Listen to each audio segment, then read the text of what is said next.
Welcome to World Affairs Today, brought to you by the World Affairs Council, Washington, D.C., a leading forum for global education and international affairs.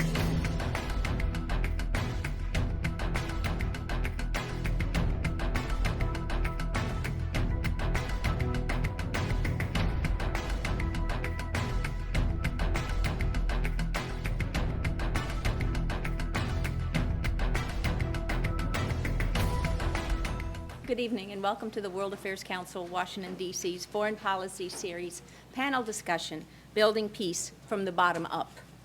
I am Heidi Shoup, President of the World Affairs Council, Washington, D.C., and it's my pleasure to welcome you here on behalf of the Board of Directors and the members of the organization. Water is likely to be the most strategically important liquid of the 21st century. Humans can live without oil. Humans cannot live without water, and they need quite a lot of it. Today, over a fifth of mankind lacks access to safe drinking water. With the growing population and the effects of climate change, some of which we are already experiencing, the disappearances of glaciers, the changing rain patterns, the increased desertification of many currently inhabited areas of the Earth, this number will likely rise significantly in the coming decades. In the Middle East, access to water has long been a cause for political tension and even military action. With specific focus on the Israeli-Palestinian conflict, water was an important unseen factor in the Six-Day War of 1967, when Israel occupied the Sinai, the Golan Heights, West Bank, and Gaza.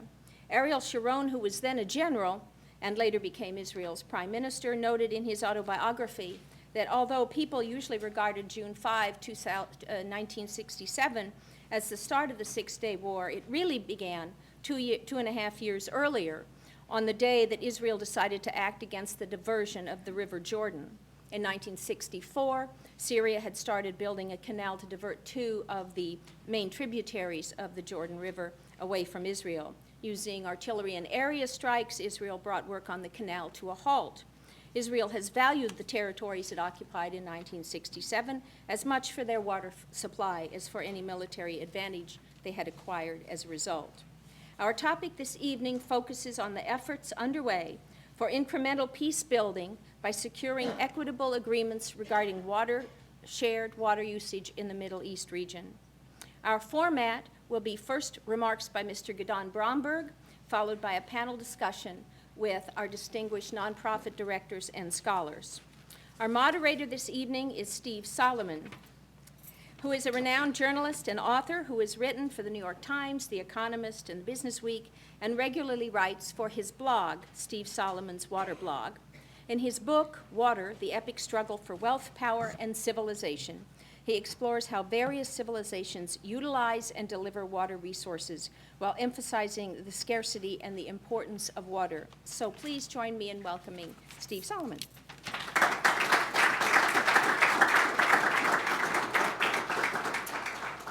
Thank you, Heidi, and thank you, George Washington Institute of International Economic Policy for this evening, and thank you, all of you, for coming.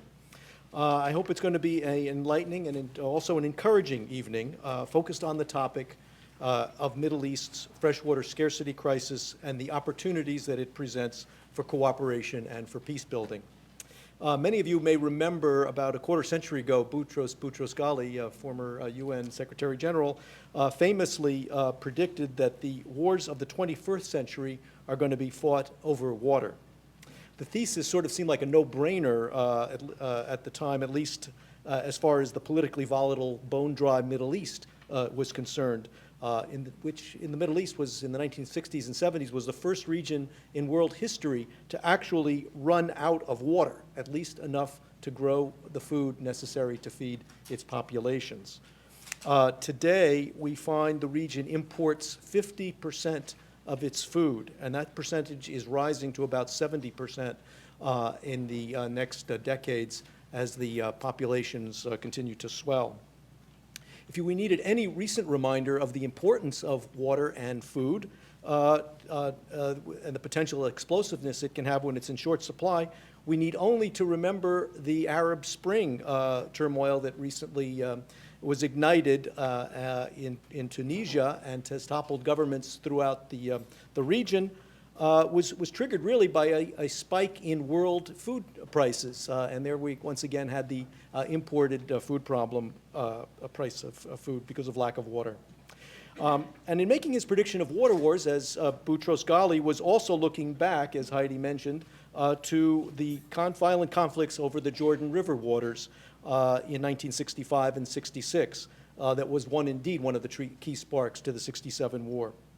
And in fact, most people don't realize it, but that 1967 Six-Day War not only dramatically transformed the land map of the Middle East and the Jordan Basin, but also the hydropolitical balances of power between Israel and its neighbors. Because by gaining control over the headwater streams of the Jordan that rise in the Golan Heights and the aquifers that lie under the West Bank, Israel effectively tripled its existing water supply overnight. This has been both a major impetus to its economic growth and also a powerful political weapon over its neighbors. And in the West Bank today, it really doles out just enough to the Palestinians so that they have enough to drink, but not enough to extensively irrigate their cropland. So as you can imagine, this loss of already scarce water is a very deep source of grievance, mistrust, and rage in the region. Water sharing, in fact, is one of the 5 major hot-button Oslo track issues, right alongside the occupied territories, Jerusalem, the right of refugees' return, for example. And yet, while there are tensions over the fresh water oscillates between simmering and boiling, it has not erupted into water wars, as Boutros Ghali has predicted long ago. More often, the actors in the region have found more reasons to cooperate rather than to kill each other over the scarce water resources. Indeed, cooperation has been a second underlying narrative to the region's water crisis and indeed also to its politics. Starting in the 1950s, there were picnic table talks alongside the Jordan River between Jordanian and Israeli water experts that have continued to collaborate, even continuously through several wars. Even during the height of the Intifada, Israeli and Palestinian water officials continued to meet to work together to share information and get a positive sum, or try to get positive sum benefits out of the scarce water resources that they share. And of course, along the process, build whatever precious trust that they can amongst each other in the process. Today, this cooperation has 2 basic priorities, as I see it. I will hear what Gidon has to say on that. Both of which are essential to managing the water crisis in the Middle East and the one that is unfolding, in fact, throughout the world. The first is to enhance the productive use of the existing scarce water resources through such things as sharing more efficient technologies like micro-irrigation or wastewater reuse. And the second priority is environmental, to protect and restore the sustainable well-being of the degrading water ecosystems in the Jordan Basin. Because after all, these water systems have to be in good order for any and all human uses to be able to be viable on all sides. And of course, the peace ultimately depends upon that. So tonight's featured speaker, Gidon Bromberg, and the 4 distinguished panelists who will comment upon his remarks and elaborate on their own activities in the region are really on the front lines of the Middle East water crisis and its hydropolitics. And in fact, a burgeoning grassroots cross-community efforts to more equitably and sustainably share the region's scarce water resources. And in the process, hopefully, to incrementally find solutions and develop the bonds of trust that are so indispensable to building the peace. Now, Gidon is the director of EcoPeace Friends of the Earth Middle East, and he's co-founder in 1994 of the progenitor organization, EcoPeace. Today, the Friends of the Earth Middle East has offices in Amman, Bethlehem, and Tel Aviv, over 60 paid staff, and hundreds of active volunteers. It brings together Jordanian, Palestinian, and Israeli environmentalists in a promising new field of diplomacy, what we might call environmental peacemaking. Environmental peacemaking is based on a concept that cooperative efforts to protect the region's shared environmental heritage can advance both sustainable regional development and the creation of the necessary conditions for lasting peace in the region. Towards this purpose, Gidon has spearheaded advocacy campaigns in Israel and abroad, He's developed a cross-border community peace-building program called Good Water Neighbors. He has presented on water, peace, and security issues before the UN Commission for Sustainable Development, the United States House of Representatives, the European Parliament, and advisory meetings to the UN High-Level Panel on Security. Gidon has been honored by Time Magazine as the Environmental Hero of 2008, was granted the Skoll Award for Social Entrepreneurship in 2009, the Aristotle Award for Protection of the Environment in 2010, and in 2011, the Mount Zion Award for Interfaith Understanding. Previously, he was invited to join the East-West Institute's International Task Force for Preventive Diplomacy and was awarded a fellowship at Yale University on Global Leadership. Gidon holds a Bachelor of Economics and Law degree from Monash University in Australia, a Master's in International Environmental Law from AU, right here at American University in Washington, D.C. He has published in numerous academic and popular publications on environmental policy and water security issues. He is also a member of Israel UNESCO World Heritage Committee and the Interministerial Committee for Sustainable Development. He grew up principally in Melbourne, Australia, but returned to his native Israel where he was born at age 24. So without further ado, here's Gidon Bromberg.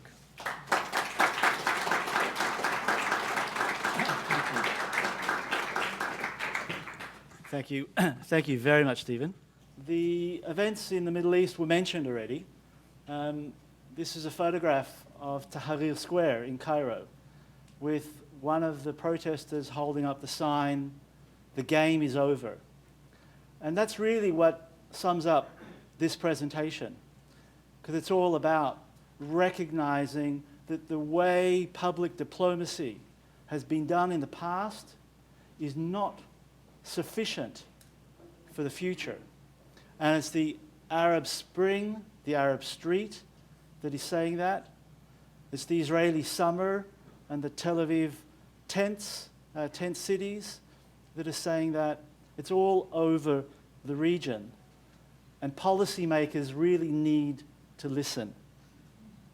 The organization that I co-founded together and co-run together with my Palestinian and Jordanian directors is the only regional organization that exists, quite shockingly. There is no other organization that is Israeli, Palestinian, and Jordanian together in any field. That speaks to the tragedy of our region. Yet on the other hand, it does speak to the potential of water and how water does bring people together. The organization is unique also in the way it works, because we implement our own vision. Typically, an environmental organization works top-down, prepares policy papers, and presents it to government. And we do that. But we do that in a unique fashion because we write our policy papers together. Palestinian, Jordanian, and Israeli experts coming out with a common vision, a single vision, that the Israeli office then advocates vis-a-vis the Israeli government, the Palestinian office to the Palestinian Authority, Jordanian office to the Jordanian government. So it's Israelis speaking to Israelis, Palestinians to Palestinians, Jordanians to Jordanians, but on that common vision. And then the other way that we work, and I'll go into detail, is through a bottom-up fashion, through working in communities. Communities that we've chosen because of the shared waters that flow through them, that acts as a uniting force. So a little bit was said by Stephen about the scarcity of water. Well, if you've been to the region, you're familiar with the fact that it doesn't rain for 8, 9 months of the year.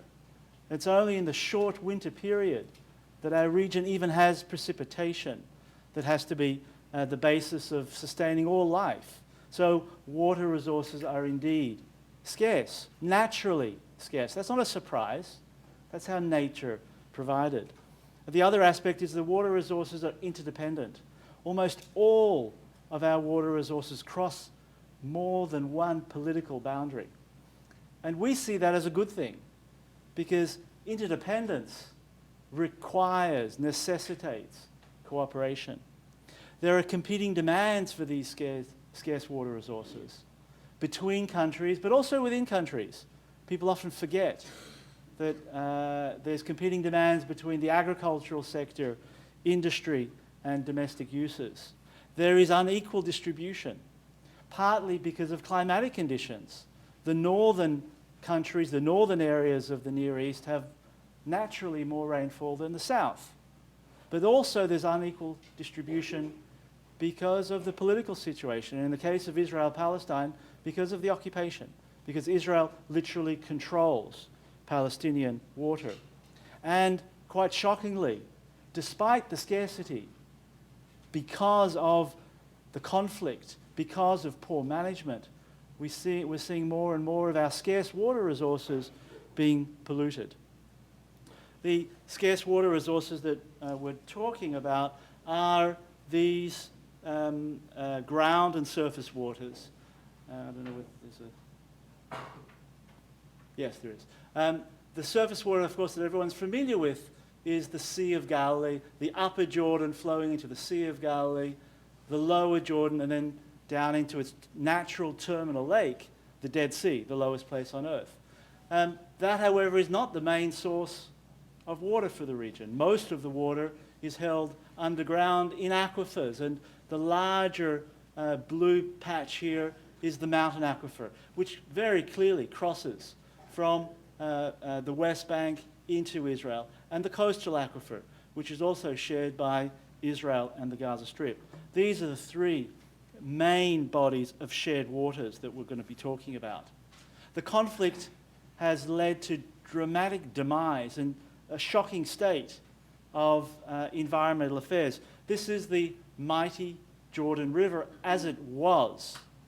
Admiral Lynch, a US admiral leaving from Washington, D.C. in the 1850s, took 4 or 5 boats down the Jordan River. In fact, the first Westerner to go down the Jordan River from the Sea of Galilee down to the Dead Sea. He lost one of his boats on the rapids of the lower Jordan River.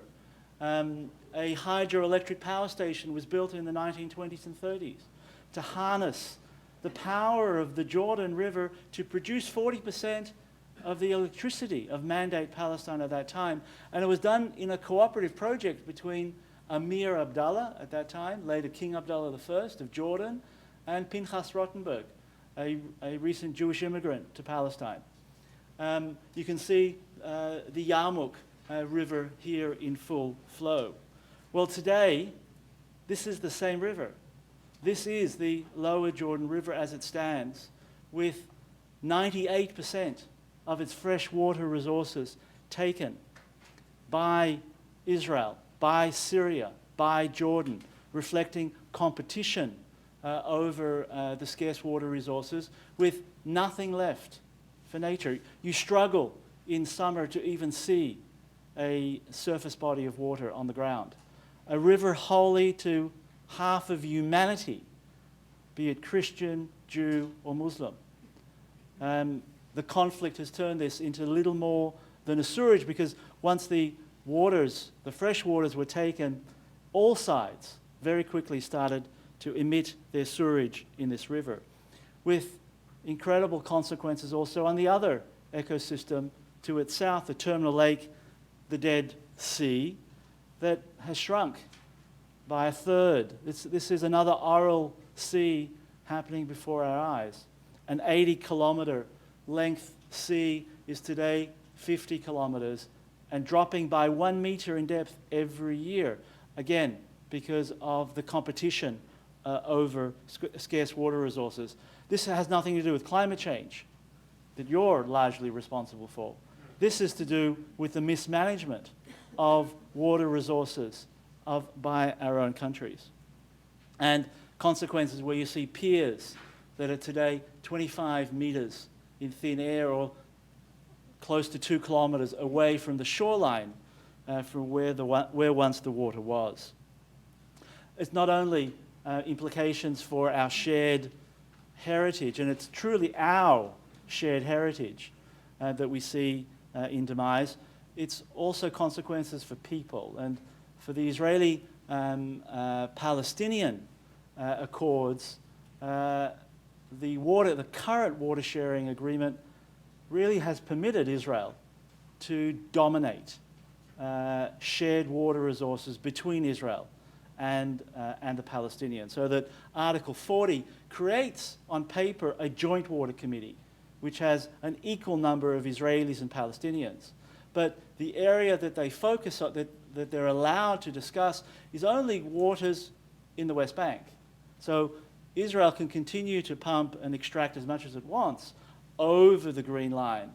But on all activities within the West Bank, there must be agreement which basically gives Israel veto power before any projects move forward. So the relationship of 80% extraction by Israel of shared waters, leaving only 20% to the Palestinians. That's not unique.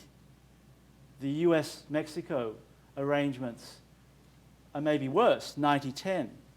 The Nile River Basin, where Egypt takes the lion's share. It's very common, in fact, that the dominating power gets to dominate over the water. But this is not the relationship that builds trust. This is not the relationship that can build peace.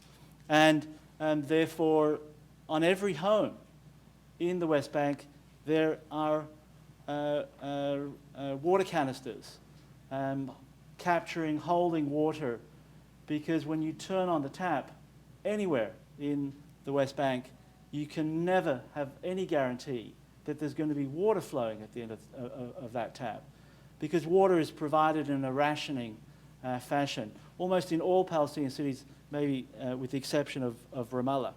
That is also the case, though, in Jordan, because of scarcity and management issues. It's not unique to Palestine, but the Israeli-Palestinian conflict makes the situation so much worse. And when people don't have access to sufficient water resources, they generally don't have an incentive to deal with their sewage. So if they're only getting 80%, if they're only getting 20% of shared water, they tend to think that dealing with sanitation is less of a priority. Seems to make sense, particularly when the sewage flows downhill, and that sewage then flows into Israel. So the current arrangement, in fact, shoots both people in the foot. It shoots Palestinians in the foot by not providing them with sufficient water. It shoots Israelis in the foot because more and more of the shared water that we take, the lion's share, is being polluted. So this is not a healthy arrangement at all. And it's in this framework that we created at Friends of the Earth Middle East a project called Good Water Neighbours that really tries to twin communities that share the Jordan River system, the green communities in Jordan, the red communities Palestinian, the blue communities Israeli. They're literally opposite each other across the mountain aquifer, the red Palestinian, the blue Israeli, and until today, we have a community in Gaza, in Aspen, despite Hamas stronghold, working with their partnering community, Eshkol in Israel. This program was established in 2001 with 11 communities on board. A decade later, we're 29 communities on board. So we've almost tripled ourselves, and we would expand much more if we had the financial resources to do so. Partnering communities is not something that can just happen, because there's hostility, there's animosity, there is hate. And therefore, to agree to work with your neighboring community takes incredible courage. It doesn't happen by accident. It happens by design. And the way that we work is by identifying a local person in every community that is willing to work with the other side. And then that local individual, as a staff person of the organization, identifies a school and works with the school, creates adult groups and works with the mayor's office. We've developed educational curriculum. Water care is a textbook that's the only textbook in Arabic and in Hebrew, and it's the same textbook, word for word, written by a Palestinian, Jordanian, and Israeli teacher about our shared water resources. We have neighbours' path tours that both kids and adults attend, not necessarily cross-border, but to get to know my own water reality and to hear about my neighbour's water reality. Some kids also, of course, get to see their neighbour's water reality. We use fun techniques of geographical information systems, and we use GPS to identify environmental hazards and map those environmental hazards on either side of the border, so that when we bring the youth together, they can see how what I'm doing is polluting or impacting my water resources, but it's also impacting my neighbour. And what my neighbour's doing is also impacting myself. Therefore, there is a self-interest. I think that's the most important lesson that we try to promote here, is the self-interest in working together. We build rainwater harvesting facilities or grey water reuse systems, as some of these photos exemplify. And that's really important, for that's empowering young people in the midst of conflict, that there's always something that they can do to improve their own water reality, that despite the conflict, they can do something, because the greatest victim of conflict is the sense of helplessness. There is nothing I can do. This is so beyond me. Well, that's not the case. That's a really important lesson in life, that there is always something that you can do. The challenge faced with building such eco-facilities is that we've often found that someone in the community will condemn us. Will stand up, a parent, in a parents-teachers night, and will stand up and condemn a school principal or condemn a teacher for allowing the enemy to come into the school to work with our youth, with our students. And that creates the opportunity for the school principal or for the teacher to have to stand up, because peacemaking is first and foremost about standing up and defending yourself. So our activities empower people to defend themselves. The school principal to stand up and defend his or her action by saying, "You're condemning me for trying to prevent your kids from coming to class with a bottle of water, because there are days when there's no water in school. You're condemning me for allowing girls to come to school at all, because in many communities, girls will not be sent to school if there's no water to flush the toilet. They stay home. The boys can go out to the field. The girls are deprived. They're an opportunity for education." So the social implications of lack of water are tremendous. And standing up to defend that action is what peacemaking is all about. And our experience has been that the only person to leave is that one individual that condemns. We've often found in working with mayors that our leaders are often not leaders. They follow. It's actually rare to have a mayor that is truly a leader. I apologize if there are politicians here, but to have politicians that are truly leaders. Generally, we've found that our mayors are supportive publicly of this work only when every school in their community has joined the program. They have then a sense that, oh, this is safe, and I can now join the partnership with the other side. Identifying religious figures, a rabbi, an imam, and a priest, to speak from the respective holy books about the importance, the shared nature of the Jordan River. A great challenge. Nevertheless, there are those leaders there. These are the mayors of the Jordan River. Palestinian, Israeli, Jordanian, with their big bellies out, jumping in to a clean stretch. This is the last 2 kilometers of clean water in the lower Jordan River. They're jumping into the water not because they're best friends. They're not. There's a lot of animosity. They're jumping into the river together because they've come to understand that they're the losers. They have lost economic opportunities of development, of tourism, of a river that could attract hundreds of thousands of tourists every year, but in its current state can't attract anyone. They have signed memorandums of cooperation. Every pair, in the midst of the Intifada, have signed a memorandum of cooperation detailing not how friendly or how much they like each other, but detailing concrete issues on water and sanitation that they want to work together on. And there's lots of examples. The building of wastewater treatment plants. In fact, by we now predict the end of next year, there will be no more sewage from the Israeli side into the Jordan River. The first sewage treatment plant on the Jordanian side is currently being built by your government through USAID funds. And the Japanese have committed to the first Palestinian sewage treatment plant in the Jordan Valley in Jericho. We purposefully try to attract the international community to reward these mayors, because these mayors still face condemnation.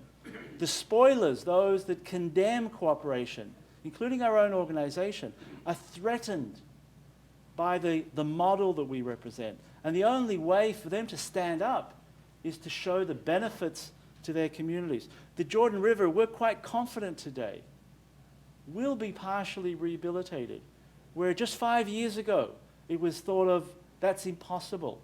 No one is going to allow fresh water to flow into the Jordan River. Well, today we even have a signed commitment of 30 million cubic meters of fresh water to flow back to this river.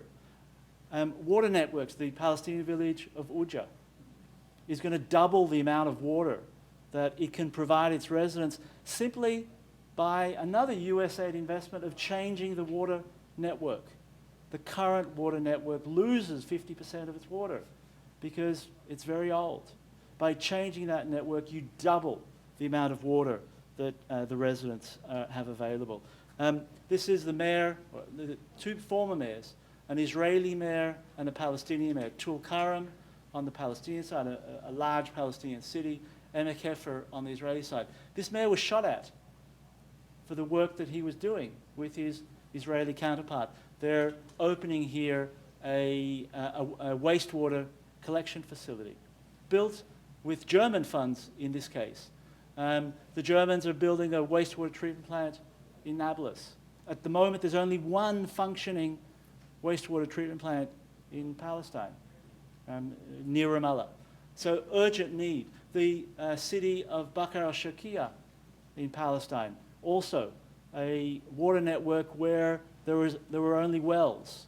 For the first time through UNDP funding, water into everyone's home. What stronger message of peace is there when water comes for the first time into your home? Building eco-facilities in all three countries, but for Palestine, the very first environmental education center built in the Jordan Valley, attracting thousands of Palestinian kids, a eco center in Jordan and an eco facility in Israel. You're welcome to come and stay there and see the site yourself. A proposal, still a proposal, but a vision of creating the very first peace park in the Middle East. There is no peace park. There are peace parks in Asia, in Latin America, in North America, in Europe. There isn't a single peace park in the Middle East, and we hope that in the same site of the power station where this cooperative project of the 1920s will be duplicated this decade in the building of the first peace park. Actions are really important also internationally. The Senate, the US Senate, has passed a resolution calling on the Israelis, Palestinians, and Jordanian governments to work together to rehabilitate the Jordan River.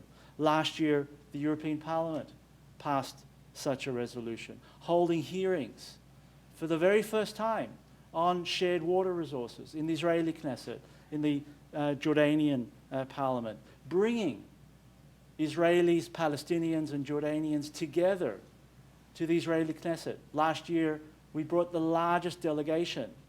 It was 11 Palestinians, 11 Jordanians, together with 11 Israelis. It's sad to think that was the largest delegation of Palestinians and Jordanians ever to come into the Israeli Knesset. We were able to meet Jordanian members of parliament, but we weren't able to bring Israelis into the Jordanian parliament, despite the fact that we have a peace treaty. But that was considered just too much. Lots of media attention. Time magazine, as was mentioned, National Geographic, a new water documentary that's just coming out now. Look for it. Last Call at the Oasis by Participant Media on global water issues as a whole, with a focus on the Jordan River system. USAID and others have invested $3 million in our work. We've been able to leverage $200 million invested in the communities. That's the success of the work.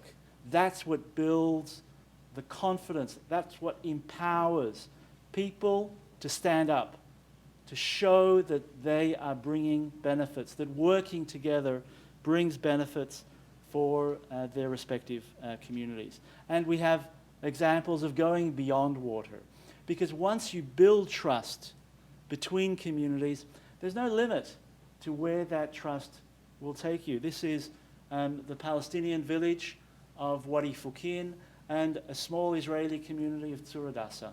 The separation barrier, or the wall, was planned to literally divide them. It was planned for the last house of Wadi Fukin. The residents of Tzur Adasa and Wadi Fukin had been working together for several years. When the plans for the wall, when the orders to actually take land to build the wall were distributed, they together decided that they will fight the building of the wall. First and foremost, on environmental grounds, a hydrologist from Tzur Adasa conducted a study to show that the building of the wall would impact the springs. Wadi Fukin is a beautiful area of terraced agriculture that's dependent on 11 springs. And the study that we did showed that the building of the wall would be the final death blow to the springs, to the livelihood of the farmers, to a potential World Heritage Site for cultural landscape. But what was really the decisive factor was that not a majority, but a third of the residents of Tzur Adasa signed a petition to the Israeli military that they did not believe that the wall was going to bring them protection. On the contrary, they thought that building the wall was going to lead to animosity, that could lead to violence rather than protection. And therefore they signed a petition that was submitted to the military. And the military has never moved forward. The wall here has never been built. And it's the only example of two communities working in such a manner, way beyond water, to even stopping the wall. At that time, he was the leader of the opposition, David Cameron. And he came and he planted a tree. So I invite you all to come and plant trees with us, because maybe you'll also become the next Prime Minister of the United Kingdom after you plant those trees. The need for an alternative accord is absolutely paramount, because the current accord, as I said earlier, is truly failing us. So we've gone and hired some experts, in fact a Canadian and a Belgian, water experts with tremendous expertise on Middle East water issues. In fact, we made the front page of Haaretz today on this water accord, proposing what an alternative water accord could look like. I don't have the details. I don't have time to go into the details, but an opportunity to hear the local voices, that the current arrangement is completely top-down. There is no possibility for communities to bring their cases before anyone to hear. In this scenario, we have a local water management board, a mediation as integral to water sharing, and a water commission, which is based on so much good experience of water commissions internationally, be it the Great Lakes here between Canada and the US, or International Boundary Waters Commission, or European experiences. So to summarize, our experience has shown that at the community level, there is an incredible willingness to stand up, because at the community level, they are the ones that suffer the consequences of poor management. They're the ones that suffer the consequences of the conflict. That we need to empower, that this doesn't happen by accident, it happens by design. That in all attempts to change facts on the ground, it can't just be top-down. It has to be also bottom-up. So that when we come to the original slide of the game over, what do we learn? We learn that to make peace, this is necessary, but it's insufficient. So the handshake between Sadat and Begin under the auspices of Carter was such an historic event and of such importance. But what's happening today? That handshake is truly shaking, is truly floundering with the closure of the Israeli embassy just the other week. That there is a lack of foundation here. And that's what bottom-up peacemaking is all about. That current policies of trying to get our leaders to shake their hands is truly insufficient, necessary, but insufficient on its own, because Israelis don't know Egyptians, and therefore stereotypes are rampant.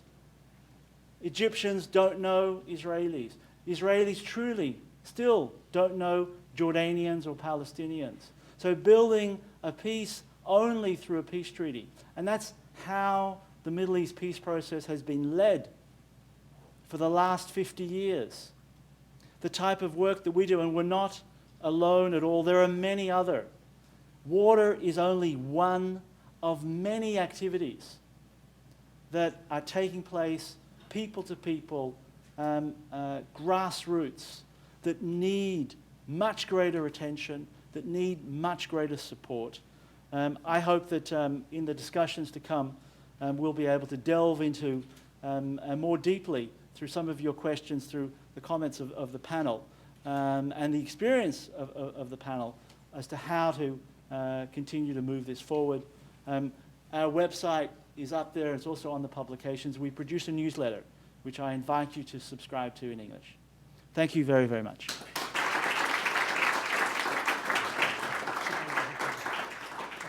You said your organization works with the Jordanians, the Palestinians, and the Israelis. Also, we know the Syrians and the Lebanese are actors in the area who are obviously involved with the water issue.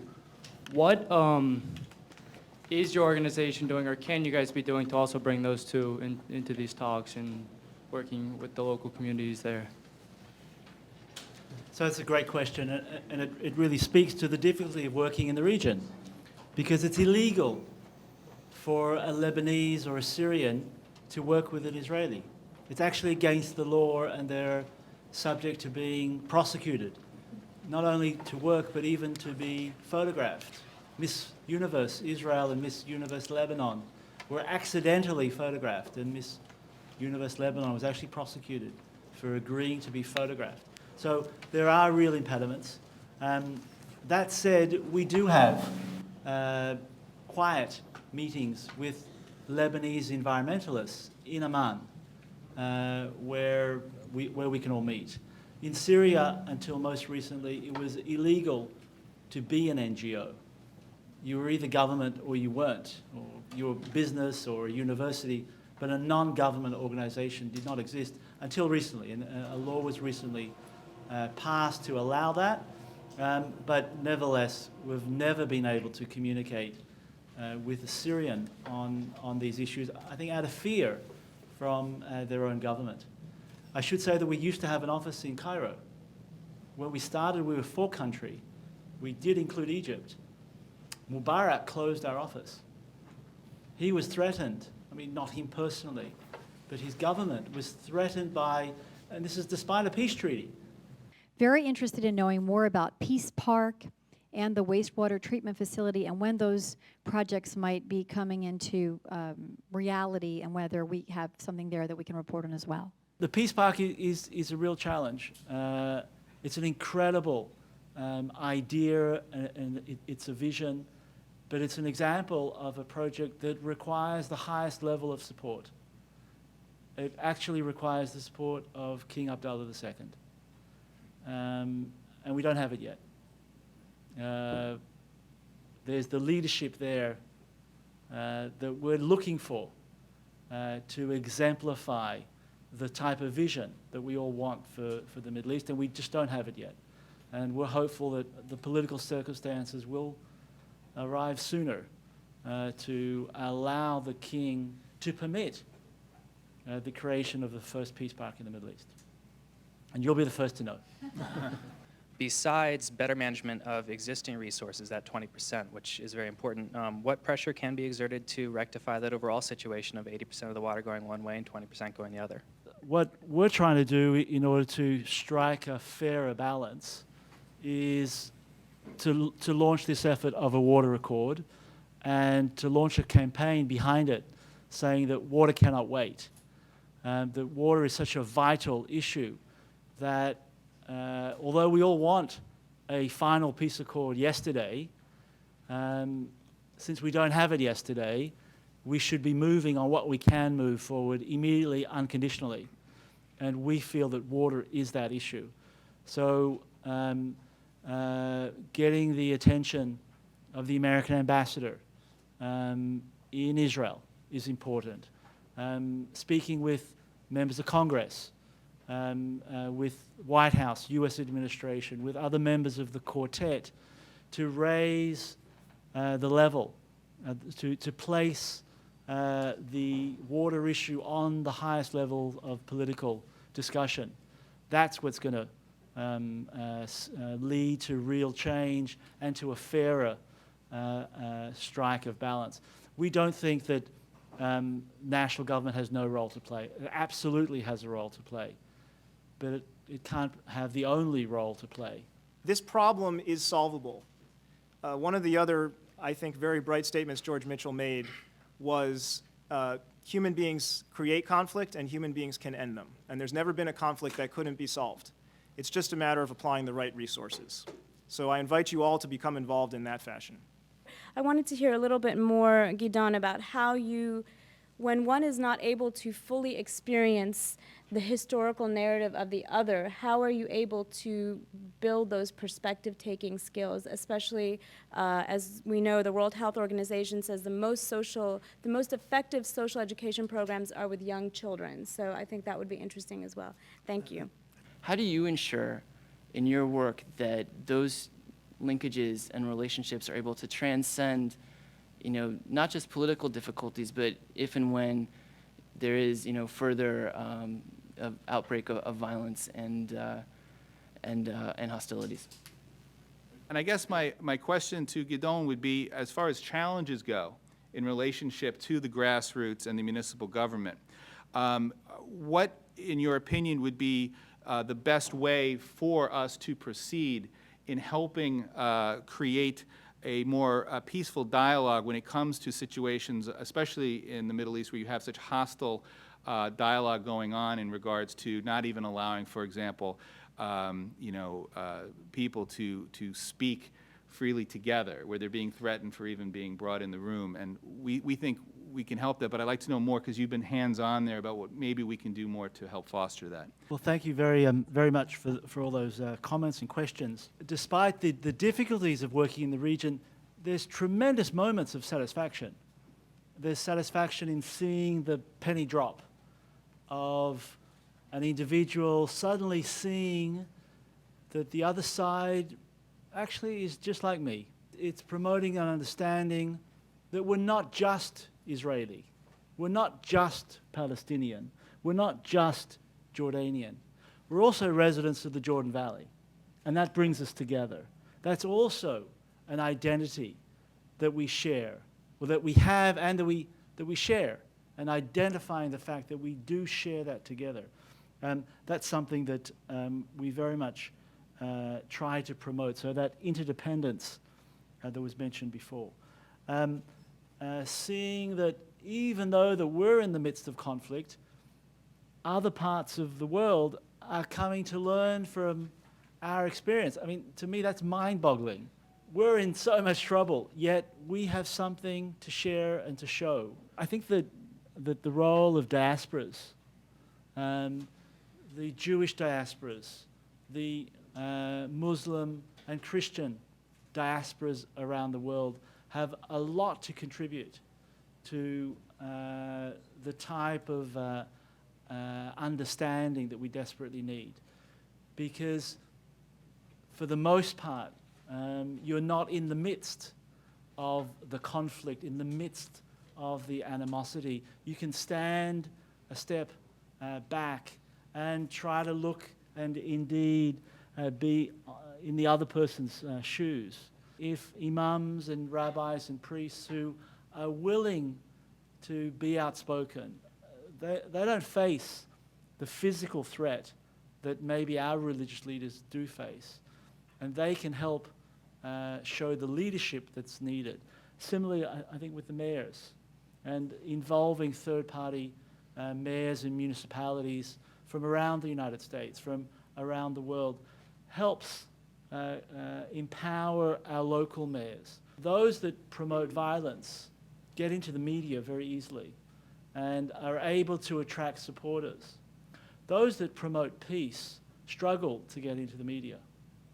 Our work does not get into the media, be it Friends of the Middle East, be it the Alliance for Middle East Peace membership, nearly enough for the importance of what we do, because we don't blow ourselves up. We don't kill innocent people or hold up innocent individuals at checkpoints or whatever. We're about another understanding, and the media doesn't take to our work. So bringing in third parties, bringing in celebrities, bringing in leadership, bringing in the diasporas helps attract that media attention.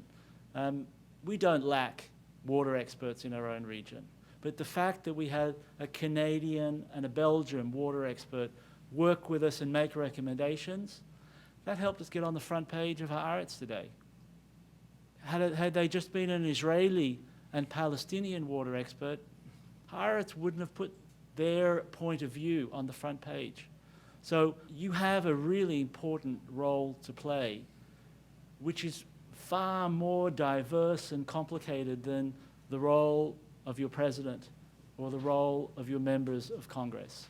And I think every one of us, every one of you here can help contribute to understanding and in the end to peacemaking in our very troubled part of the world, which is part of your world. Mankind has spent a lot of time reinventing the way we govern ourselves over time. There hasn't always been the nation-state form of the post-war era present. And I listen to the discussion tonight and the subnational grassroots efforts. In one sense, is a process that's going on that is trying to reinvent a new form of communication, of organization, of governance, and along the path build constituencies where our national governments no longer either are effective or in many places in the world just exist in name only. And you certainly see that in the water space in many countries of the world, which, as we alluded to in the very beginning, where there's over 1 billion people without access to fresh drinking water. It's not a matter of money. It's not a matter of technology. It's really a matter of just simple failed governance. The question I have is this. Even in the United States, teaching how ecosystems work, how they are interrelated with one another, is still an uphill struggle in a place where we have a large education system that already is trying to teach that. I'm just wondering what you encounter when you faced, Israel perhaps, maybe it does have a more of an advanced education system than some of the neighboring countries do, but how hard is it to get across the way that to the communities, how these ecosystems actually function and why we in fact have mutual dependence upon each other? We just opened the Eco Center, the first environmental education center in Palestine, in Uja. Last week, we opened a playground. We had the whole community in the playground. Couldn't attract the same level of Israeli youth to such a facility because they have many other alternatives. So I don't think it's a lack of interest in the issues. Palestinian youth, Jordanian youth are eager to learn. And because they have less opportunities, are actually more open to initiatives. With the Israeli youth, we need to be much more creative. We need to involve filmmaking, and we've produced 2 films produced by youth themselves on the Jordan River, or radio. We truly have to do something extra in order to attract. I think it would be quite similar to American youth as well. You need to go that extra mile to attract the youth to the issue. And I think in the midst of conflict also, we've found that Palestinian and Jordanian youth actually know more about Israeli or Western youth than Israeli youth know about Palestinian and Jordanian tradition, because that's seen as backwards for Israeli youth, while for Palestinian and Jordanian youth, the West is seen still as forward. So that's also a challenge that we face in the learning structure, and we need to develop programming that meets both of those different perspectives. I'd like to close by reciting an old Turkish proverb, which, given Turkey's rising regional influence and actual control over much of the Middle East's vital water resources, as an upriver state that has not signed the UN, in fact has rejected the UN Watercourses Treaty, I hope they will in fact be mindful of this Turkish proverb in the years ahead. It goes like this: when one man drinks while another can only watch, doomsday follows. And on that sobering alternative, let's go home, share some water, and build some peace. Thank you for coming tonight. Thank you for joining us for World Affairs Today, a production of the World Affairs Council, Washington, D.C.